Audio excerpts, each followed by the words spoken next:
এসএসসিতে নকল প্রতিরোধে যে ব্যবস্থার কথা জানালেন শিক্ষামন্ত্রী। সবাইকে শুভেচ্ছা। আপনারা দেখছেন দৈনিক শিক্ষা.com, সঙ্গে আছি আমি শারমিন সুলতানা। শিক্ষা এবং প্রাথমিক ও গণশিক্ষামন্ত্রী ডক্টর আ.ন.ম এহসানুল হক মিলন বলেছেন, সামনে এসএসসি পরীক্ষা রয়েছে। আমরা আইনি ব্যবস্থা কি নেওয়া যায় সেটা নিয়ে কাজ করছি। আমরা বিগত দিনে সফলতার সঙ্গে নকল প্রতিরোধ করেছি, পরীক্ষা ব্যবস্থাপনা করেছি। বুধবার দুপুরে সচিবালয়ে জুনিয়র বৃত্তি পরীক্ষার ফল প্রকাশ শেষে সাংবাদিকদের এক প্রশ্নের জবাবে তিনি এসব কথা বলেন।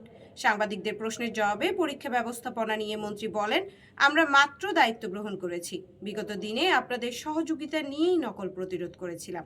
এবারও আপনারা সবাই সহযোগিতা করবেন। বিস্তারিত দেখতে পাবেন শিক্ষা বিষয়ক দেশের একমাত্র পূর্ণাঙ্গ ডিজিটাল পত্রিকা দৈনিক শিক্ষা.com-এ। ধন্যবাদ সবাইকে।